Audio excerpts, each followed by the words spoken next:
السلام علیکم ورحمۃ اللہ وبرکاتہ۔ میرے پیارے آقا علیہ الصلاۃ والتسلیم کے پیارے دیوانوں،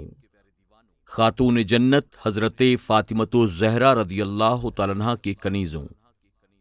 مکاشفۃ القلوب کے ایپیسوڈ نمبر 79 میں آپ تمام کا استقبال ہے۔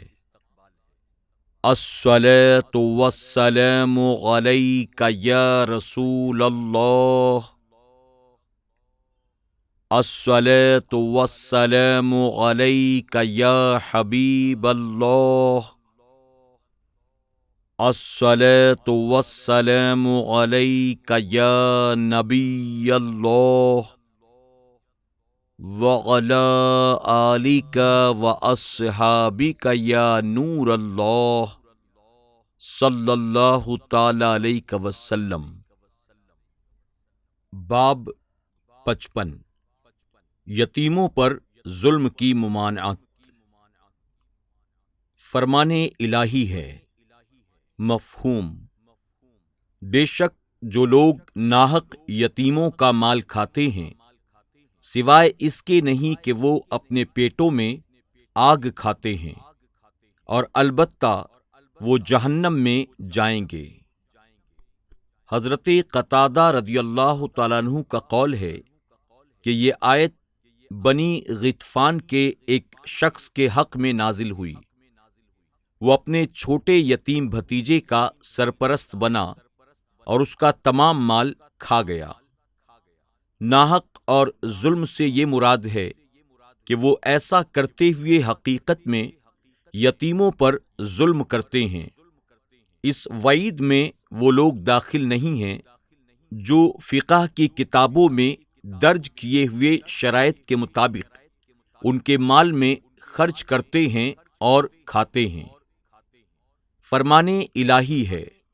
مفہوم: اور جو غنی ہو اسے چاہیے کہ وہ بچے یعنی یتیموں کے مال سے کچھ نہ لے، اور جو فقیر ہے اسے چاہیے کہ انصاف کے ساتھ کھائے، یعنی وہ اپنی لازمی ضرورت کے مطابق لے لے، یا قرض کے طور پر، یا اپنے کام کی اجرت کے برابر کھائے، یا وہ بہت تنگ دست ہو لہذا اگر بعد میں وہ فراغ دست ہو جائے تو یتیم کا کھایا ہوا مال واپس کرے، وگرنہ یہ اس کے لیے حلال ہے۔ اور اللہ تعالیٰ نے یتیموں کے حقوں پر تاکید فرما کر اور ان سے زیادہ شفقت و الفت رکھنے کا ذکر فرما کر لوگوں کو توجہ دلائی ہے، اور اس ابتدائی آیت سے پہلے والی آیت میں ارشاد فرمایا ہے کہ اور بے شک ڈریں وہ لوگ اس بات سے کہ اگر وہ اپنے پیچھے ناتواں اولاد چھوڑ جائیں اور وہ ان پر خوف کھائیں، اور چاہیے کہ اللہ سے ڈریں، اور چاہیے کہ محکم بات کہیں۔ اس آیت کریمہ میں ان لوگوں کے اقوال کے برعکس جو اسے 1/3 سے زیادہ وصیت کرنے اور اس جیسی اور باتوں پر محمول کرتے ہیں، آگے آنے والی آیت سے ربط کرتے ہوئے یہ مراد ہے کہ جس شخص کی سرپرستی میں یتیم ہو وہ اس سے بہتر سلوک کریں، یہاں تک کہ اسے ایسے بلائیں جیسے اپنی اولاد کو بلاتا ہے، یعنی اسے اے بیٹے کہہ کر بلائیں، اور اس میں سے ایسی بھلائی، احسان اور نیک سلوک کریں، اور اس کے مال کو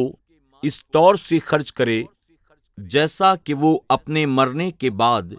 اپنی اولاد اور اپنے مال سے سلوک کی آرزو رکھتا ہے، کیونکہ قیامت کے دن کا مالک اللہ تعالی اعمال کے مطابق جزا دیتا ہے، یعنی جیسا کرو گے ویسا بھرو گے۔ جیسے تم دوسروں کے ساتھ سلوک کرو گے وہی سلوک تمہارے ساتھ کیا جائے گا۔ بسا اوقات انسان بے خوف ہو کر دوسرے کے مال اور اولاد میں تصرف کرتا ہے کہ اسے اچانک موت آ لیتی ہے، اور اللہ تعالی اسے اس کے مال، اولاد، خاندان اور تمام تعلقات کی ویسی ہی جزا دیتا ہے جیسا سلوک اس نے دوسرے کے ساتھ کیا ہوتا ہے۔ اگر اچھا سلوک کیا ہوتا ہے تو اچھی جزا، اور اگر برا سلوک کیا ہوتا ہے تو بری جزا ملتی ہے۔ لہذا ہر عقل مند کو چاہیے کہ اگر اس کے دل میں دین کا خوف نہ ہو تب بھی اسے اپنی اولاد اور مال کی خاطر خوف رکھنا چاہیے، اور یتیموں کے مال کو جو اس کی سرپرستی میں ہیں ایسے خرچ کرے جیسے وہ اپنی اولاد کے مال میں ان کے یتیم ہونے کی صورت میں ان کے سرپرست سے خرچ کی امید رکھتا ہے۔ اللہ تعالیٰ نے حضرت داؤد علیہ السلام کی طرف وحی کی کہ اے داؤد، یتیم کے لیے مہربان باپ کی طرح اور مفلس بیوہ کے لیے مہربان شوہر کی طرح ہو جا، اور جان لے کہ جیسا بوئے گا ویسا ہی کاٹے گا، یعنی تو نے جیسا کیا ہوگا ویسا ہی تیرے ساتھ کیا جائے گا، کیونکہ آخر ایک دن مرنا ہے، تیری اولاد کو یتیم اور بیوی کو بیوہ ہونا ہے۔ یتیموں کے مال کھانے، ان پر ظلم کرنے کے متعلق بہت سی حدیثوں میں شدید وعیدیں آئی ہیں، جیسا کہ مذکورہ بالا آیت میں لوگوں کو اس تباہ کرنے والے بیہودہ اور ذلیل حرکت سے باز رکھنے کے لیے سخت تنبیہ کی گئی ہے۔ مسلم وغیرہ میں مروی ہے، حضور اکرم صلی اللہ علیہ وسلم نے فرمایا، اے ابو ذر، میں تجھے کمزور سمجھتا ہوں اور میں تیرے لیے وہی کچھ پسند کرتا ہوں جو اپنے لیے پسند کرتا ہوں۔ کبھی دو پر حکمران نہ بن اور مال یتیم کو اچھا نہ سمجھ۔ بخاری و مسلم وغیرہ میں ہے، حضور اکرم صلی اللہ علیہ وسلم نے فرمایا کہ 7 ملحق باتوں سے بچو۔ صحابہ اکرام نے عرض کیا، یا رسول اللہ صلی اللہ علیہ وسلم، وہ 7 باتیں کون سی ہیں؟ آپ نے فرمایا، اللہ کے ساتھ شریک نہ بنانا، جادو، ناحق کسی کو قتل نہ کرنا، سود کھانا اور یتیم کا مال کھانا وغیرہ۔ حاکم نے سند صحیح کے ساتھ روایت کی، حضور اکرم صلی اللہ علیہ وسلم نے فرمایا، 4 شخص ایسے ہیں کہ یہ اللہ کا انصاف ہوگا کہ انہیں جنت میں داخل نہ کرے اور نہ ہی انہیں جنت کی نعمتوں سے لطف اندوز ہونے دے۔ شرابی، سود کھور، ناحق یتیموں کا مال کھانے والا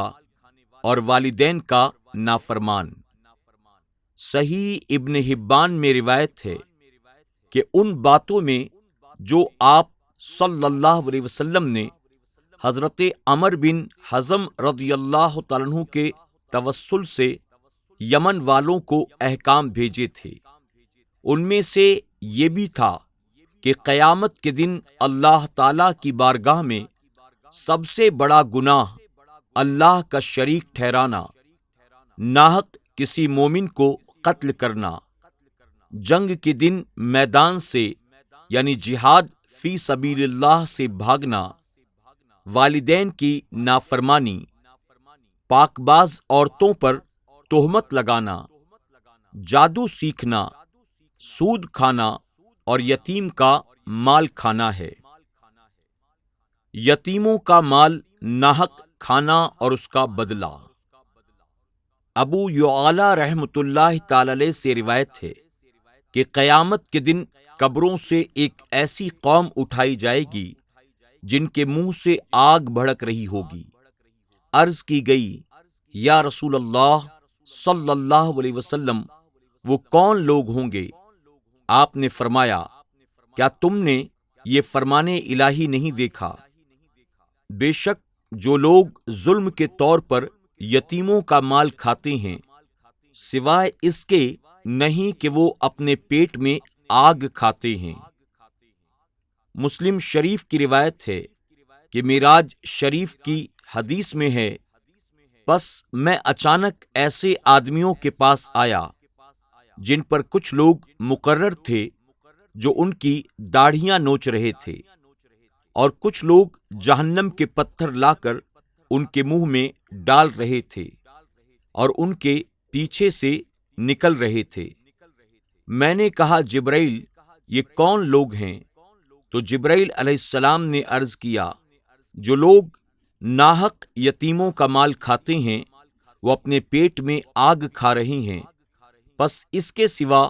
اور کچھ نہیں، یعنی یہ وہی لوگ ہیں۔ شب معراج نبی کریم صلی اللہ علیہ وسلم کا ناحق مال کھانے والوں پر گزر۔ قرطبی کی تفسیر میں حضرت ابو سعید خدری رضی اللہ تعالیٰ عنہ سے مروی ہے، انہوں نے نبی کریم صلی اللہ علیہ وسلم سے روایت کی، آپ نے فرمایا، معراج کی رات میں نے ایسی قوم کو دیکھا